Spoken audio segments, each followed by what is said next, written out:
Hey, welcome back, everybody. Hopefully, we're having a wonderful Tuesday out there. And some of us last night picked up on some pretty impressive snowfall. This was my scene at about 2 in the morning, not far from Charlotte, up I-85. So if you're from the Carolinas, this is in the Kannapolis area. And that forecast for some surprise snow definitely panned out. Some folks got even upwards of an inch of snow in spots here into portions of the Piedmont of the Carolinas. So definitely a nice little novelty event. This did break a more than 2-year snow drought through portions of the Triad and even down into the Charlotte Metro.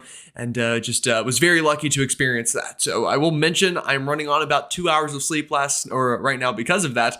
So if this video does not seem up to the normal standard and quality that I try to put out on the channel, I do apologize. So if you're new, go a little easy on me. Now I will do the normal spiel at the beginning. If you haven't already subscribed, go ahead and do so. Like the video and comment. Let me know where you're watching from and what you're hoping for as we kind of keep on working through December. And I'll tell you, we're going to add more snow chances here through the next couple of days and really through the next week or so, and watching a pretty big snow signal on down the road here through portions of the country. So we'll break all of that down for you. Alrighty, let's go ahead and get into it. Again, hoping for more scenes like this for many of us in the East. And I know you folks in part of the country that haven't seen snow yet, that are seeing me in Charlotte get snow, you're probably like, you've got to be kidding me. And trust me, I've been there before too. But we'll try to get some snow for everyone before the winter is over. Again, very early on, so plenty of time to get that to happen. All right, water vapor loop here. You can see our dip in the jet stream right now over much of the eastern half of the country. This is what led to that little clipper system last night into the Carolinas, but also is leading to just very cold temperatures for many of us. Highs today for a lot of folks are going to be 20 degrees or so below normal, and lows tonight could be record-breaking through portions of the mid-Atlantic, where we could flirt with the teens as far south as the Carolinas. Would not surprise me, and that's Arctic air, especially for early December standards. Now, if we take a look at radar right now, things relatively calm, but we do still have plenty of lake effect snow ongoing here into Michigan, back out towards Pennsylvania, upstate New York, and surrounding areas here, even here into parts of Canada, getting in on that lake effect.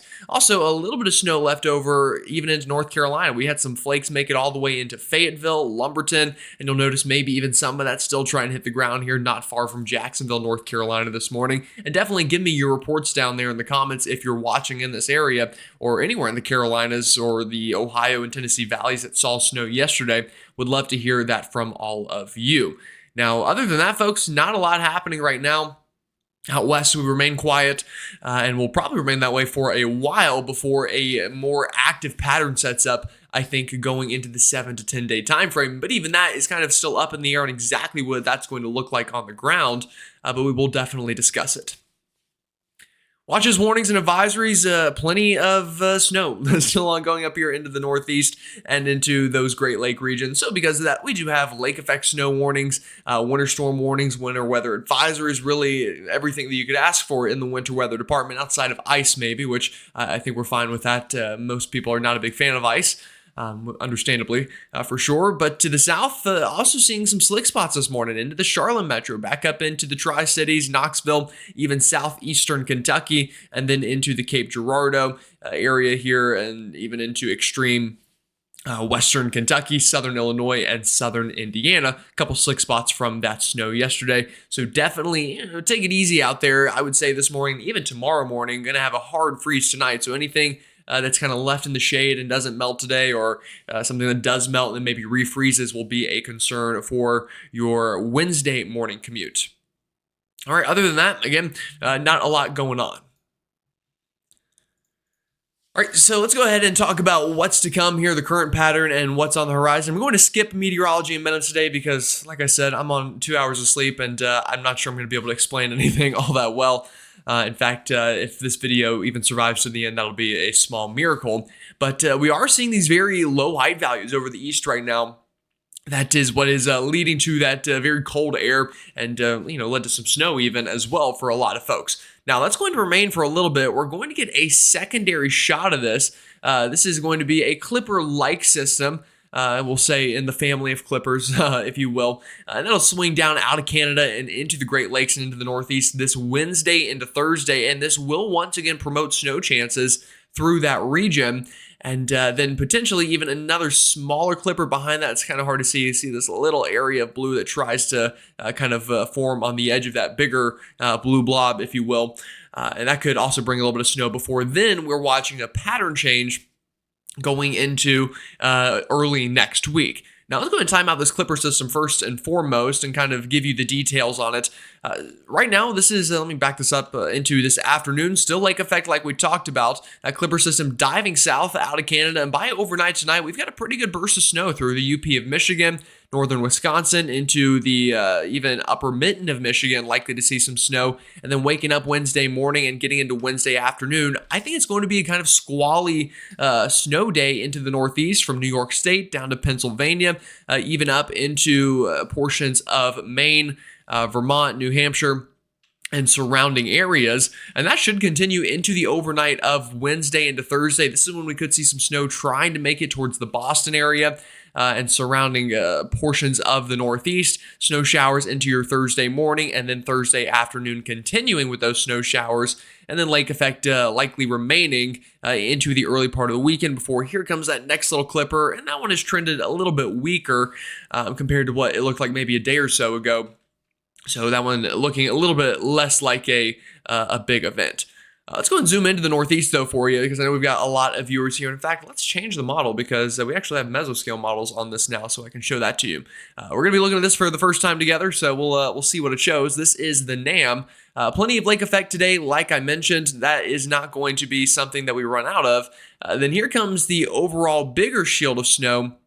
This is Wednesday afternoon, probably about noon, 1 o'clock, 2 o'clock time frame, seeing that snow begin to work on into the interior Northeast through the Catskills, the Adirondacks, into the mountains of Vermont, New Hampshire. And then overnight Wednesday, more folks begin to pick up on that snowfall, even down into the Alleghenies, the Poconos. Pittsburgh could see some flakes out of this, Harrisburg, State College. And then here we go late Wednesday into the early morning hours of Friday. This is when we're going to have the best chance of snow, I think, into western Massachusetts, western Connecticut, maybe down as far south as northern New Jersey. And I would not be surprised to see a couple flakes try to mix in with some rain in the New York City area, especially just north of town through the Hudson River Valley there. We'll move this all the way into even later on Wednesday night into early Thursday morning. Like I said, you're seeing a little bit of blue showing up down here into New York City. Probably not too many travel impacts that far south, but I do think flakes could mix in. Now look at this, all-out snow squall outbreak, if you will, into the mountains of West Virginia, western Pennsylvania, and much of Ohio.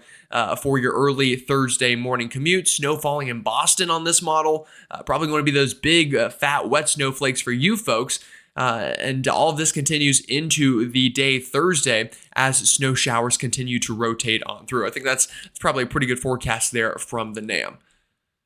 So how much snow? In fact, let's move this back a little bit because I don't want to forget you folks in the Midwest either. Obviously, you matter. So starting here, this is now through the weekend. Plenty of snow into the UP. We're talking a foot maybe. Would not be surprised between now and Saturday afternoon here. And then into the western shore of Michigan and into the upper mitten as well, going to see some pretty good snow totals. Maybe even some snow breaking containment getting into the Detroit area. Would not be a lot, but maybe an inch or two is not out of the question. Heavy snow down into northern Indiana as well from that lake effect. And then you'll notice kind of those snow squalls dropping a quick dusting upwards of an inch plus in places of Indiana, Ohio, and then that gets us into the Northeast. We'll go ahead and zoom back into that with our blend of models here. See if we're at a good time. Yeah, this should work pretty well. So now through Saturday afternoon, like I mentioned, the heaviest snow totals, I think, into the Tug Hill, where you're going to get plenty of lake-enhanced precipitation, still back down into Erie and surrounding areas, even up into the Buffalo area. And a lot of snow into the mountains of West Virginia, up into Pennsylvania. We've got snow into the hills of Massachusetts, Vermont, New Hampshire, Maine. And I do think we will see some snow accumulate here into portions of Connecticut that maybe haven't seen all that much this year. Same story down here into northern New Jersey, back into the Scranton area, likely to see a dusting to a couple of inches. And this is going to be one of those setups where your neighbor 5 miles up the road might get 2 inches and you might get half an inch with kind of these squalls that are going to break out as the system works on through. So it's gonna be tough depending on where you're at, and you're gonna kind of have to cross your fingers and hope for the best. But I do think some folks up here will see some pretty notable snow out of this event.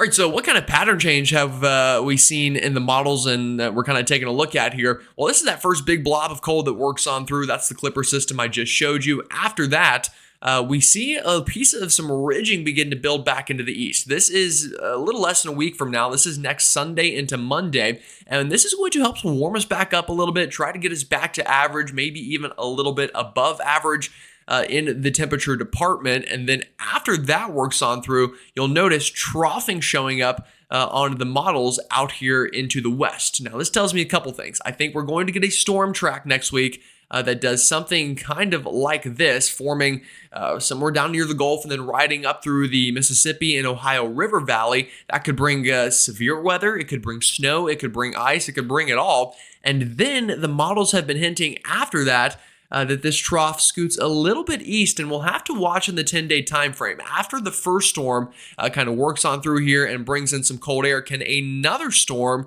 work also up along this kind of boundary, but maybe a little bit further east? That could bring snow chances back into the Ohio Valley, the Appalachia chain, maybe even the eastern path of the country. We'll kind of show you the ensembles, and I'll show you what I mean, but it is a distinct possibility that we only run a small moderation period and maybe not a full-blown long period pattern change.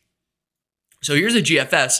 Here's the Clipper system for this Wednesday and Thursday that we talked about. That gets out of here. That secondary little Clipper system I mentioned, quickly squeezing on through the Northeast. I don't think that'll be a very big deal into the weekend. Maybe some snow showers into the higher terrains, maybe even some snow showers breaking containment of the mountains, but probably not going to be enough that you send a letter home about it.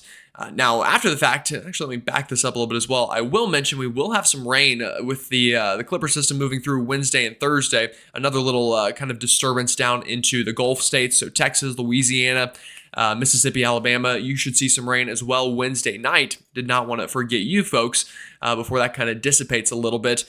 Here comes the next big storm. You'll notice kind of that rain festering, kind of beginning to brew something down into Texas through the weekend and into early next week. And eventually the energy arrives. And this is the latest GFS I'll add. All of that gets pulled north.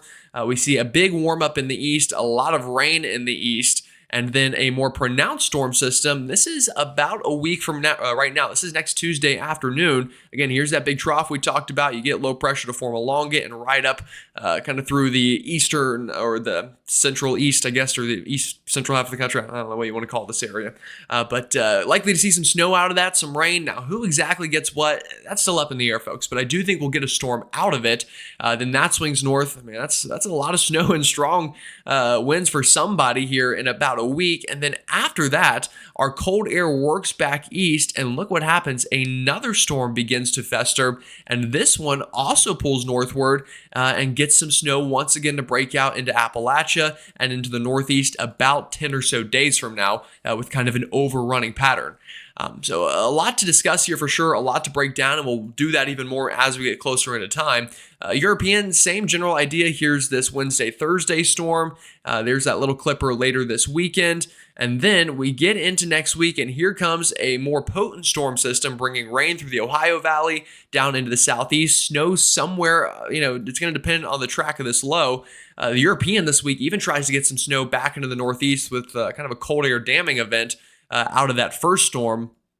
And then much like the GFS does have this second storm that kind of rides along this Arctic boundary and then maybe once again produces some snow somewhere into the east. So a lot of question marks here. I think the best thing to do at this point, just look at the ensembles and take everything with a grain of salt. Chance of at least an inch of snow within a 24-hour period from the GFS. Here's your first storm. Here is our Clipper system later this weekend. And then here comes the snow signal next week. You'll notice the plains having the highest chance with that storm track. And then after the fact, noticing chances once again increasing into the Great Lakes, the Ohio Valley, even into the Northeast, as that boundary potentially moves east and we get a low track a little bit closer to the coast. That'll definitely be a trend that we need to watch. And if I show you the European ensembles, folks, it's even more exciting. Let's kind of skip ahead into time here. Here's that first storm signal early next week. And then you'll notice, check out this snow signal down into Virginia, West Virginia, Ohio, Kentucky. This is telling me the models are confident we're going to once again have cold air working southward and probably a storm track along that boundary of cold air. And that very well could produce another snowstorm towards the middle of the month. of significance through high population areas. But we've got a couple of these. We've got the first one that could bring snow into the plains, and then that snow line likely to slowly work back east once more. So I think a great way to sum all this up is with the temperatures. Very cold today, very cold tonight. Stays that way with that secondary shot of cold air we get during the middle of the week.